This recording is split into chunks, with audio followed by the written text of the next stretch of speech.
Strength, the boings, the heavy weapons, we all love them. They are so amazing, and I am happy to say that they are beautifully implemented in Lords of the Fallen because we do have a proper working poise, and I just love that so much. The biggest downside that I had on Liza P, for example, is that weapons didn't have that much of hyper armor. They patched that later on with the Fable odds. Things of the sort. In this case scenario, we do have hyper armor, we do have proper poise, so we can be using our heavy point weapons while we are doing trading for massive damage in return of getting hits as well. One thing that I love about Lords of the Fallen, this is one of the mechanics that I love the most about this game, is that you can also have a ranged weapon that is going to deal massive, tremendous amounts of damage based on the scaling that you're going to have with your character. We're going to have a little bit more of a fire elemental damage, so but they're not going to be doing Inferno or anything like that, so it's nice that we have the burning status ailment as well.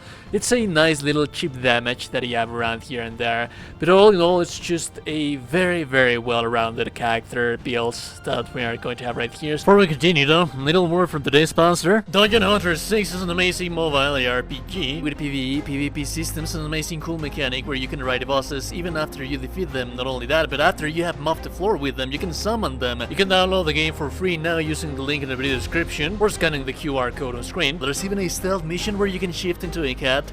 This one has been inspired by one of the game's developers' cat. It has an amazing graphics. This one is one of the very few mobile games that do look as they are shown to you. Effects, animations, very, very smooth. It is an MMO, so you can play with your guilds, friends. There's the classic grinding where you can test and try different skill trees and builds.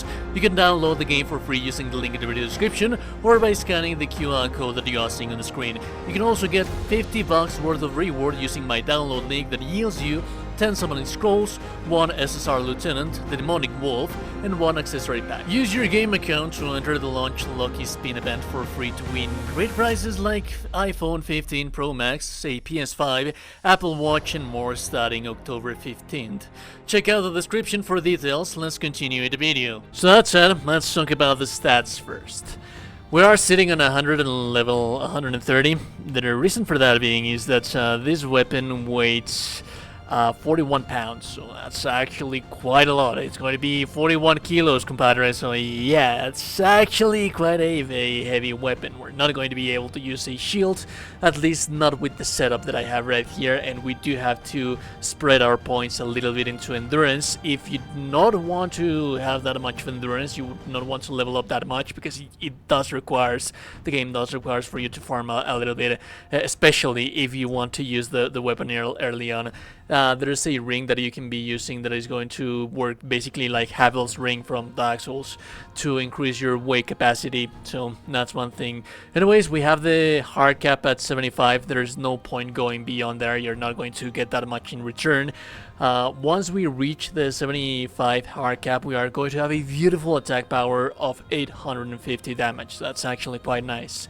Endurance, like I said, we are going to need that just mainly purely because we're going to be using our weapon. We're not going to be using shields because we're just that tight when it comes to that. And then we have the vitality. The vitality that's just more than enough to survive with what we have right here. So now let's talk about the weapon. The weapon that we are going to be using is going to be Sword of Skin and Tooth. And there's many different choices and many different things that you can do and toy around with this thing right here. To keep things simple, we are going to be using the Sword of Skin and Tooth, which is my favorite strength weapon. As you can see, it has a plus scaling on strength, so that's actually quite nice. The crossbow, the Trapper crossbow, as you can see, deals tremendous amounts of damage as well, luckily enough. Also the arrows, this one, as you can see, 1132 attack power while using our crossbow. Dude, that's just actually quite amazing. Naturally, you are going to have to stock up on ammunition pouches and ammunition satchels because this is a main means of damage, that this is a main core of the build, so it's actually quite nice. But luckily enough, as you can see, I have been farming these things, and it really doesn't take that much time, and they are not that expensive, so you should always have enough ammunition pouches and ammunition satchels laying around, so you don't really have to worry about that much. Strangely enough, we are going to be using Rogar's Delight. This increases your fire damage and fire defense. You can get this from the Tortured Prisoner questline, and then we're also going to be using the Ring of Knight's Fire to deal additional fire damage. Like I said, we can be changing this thing right here for the Ring of Bones in the event that you do not want to level up your endurance that much. As you can see right here, if we do this, we are actually going to have quite a little bit of a better medium loads right here, so that's actually quite nice if you want to be using a shield. If you do want to take advantage of the shield, for example, we can use a shield and take some runes around here and there, but in reality, or if you want to be using heavier armor. So it all depends on whether you would like to have that little extra bit of damage. I personally do like to have that extra little bit of damage, and you're also going to be using quite a lot of fire salts to increase our fire damage. I not think that I mentioned that we do have basic fire damage on our Sword of Skin and Tooth. We're not going to be scaling that damage, but that is just 100 damage on fire. And it's also has a 200 build up on fire, so in 2 hits it doesn't matter if this is a very slow weapon, you are still going to be able to burn the enemies quite often by using this thing. Now with the runes, if we have the proper thing, if we have the proper sockets right here, I've tried many weapons and I just couldn't find any that could make something as broken as the elemental weapons can do. We are still working on those builds like the fire one and the holy one that it's already posted on the channel. So the most powerful thing that you can do is to purchase this kind of runes, like for example for a faith build, you can increase the radiance attribute scaling. These runes increase your damage like 100 and 150 depending on how much scaling that you have in your main stat. We also have a variant right here for strength to reduce the agility attribute scaling and increase the strength attribute scaling right here. Unfortunately, out of all of the weapons that I've tried and that I have upgraded, yeah, they don't have sockets for that. And if they do, like we have the Fitzroy sword right here, although this is kind of a mixture in between faith and strength, and we're not making that quality right now. So we have 2 contenders to make our main weapon, and both of them work perfectly fine, although this one is the one that I am going to be using specifically for the fire build-up that I told you about. We also have the Ancestor sword right here, it has quite of a similar damage, but as you can see, the runes that you can socket right here, they are not that ideal either. So the runes that we are using with our main weapon right here is just going to be increase the strength scaling. You can purchase them with our friend right here. And then we have Sean. This thing actually increases our elemental damage quite a lot if we are using our fire damage and the fire salts that we are imbuing our weapon to. And also remember that our fire bolts, they are the ones that deal the most damage. So yeah, we're mixing kind of a fire thing right here with this weapon. But this basically is going to increase the elemental damage. Now, there's a couple of things that you can do to actually optimize the damage of these builds. Like I told you, on the first playthrough we have already access to the Sword of Skin and Tooth right here, and we also have the Ancestor sword.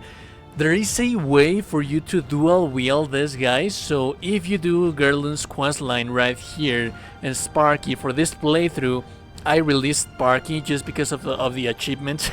So yeah, there's that. But if you complete her quest line, she is going to craft you a rune that basically nullifies the weight of a weapon. So if you really want to optimize the damage, I advise for you to complete her quest line instead. Give the final rune slot, rune tablet, to Gerlun. She's going to give you that rune.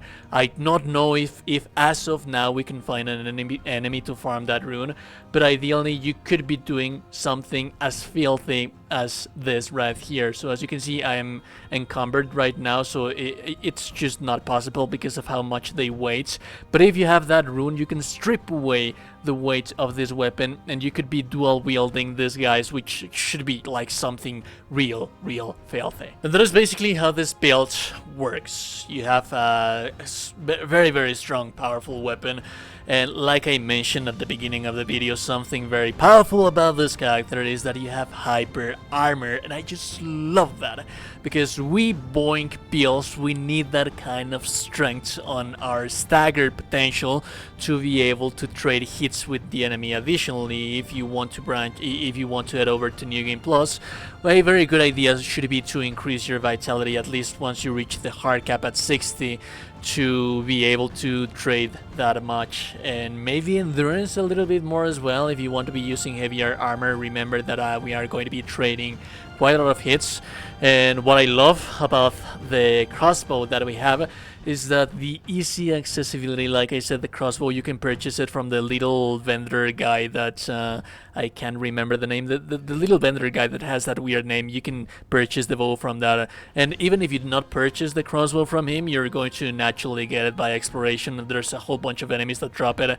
Actually, I'm sitting on like 6 or 7 of them. So the trapper's crossbow is the highest scaling strength that I have found right now, and it's going to deal tremendous amounts of damage, and you can aim it. Remember that you can aim your headshots. If you aim your headshots, your damage is going to be ranging from 1 to 1500, so that's actually quite a lot of damage, and it also deals quite a lot of stagger potential. So you have a whole bunch of damage into melee, and you also have a whole bunch of damage for range, for those annoying range enemies that you have in this game.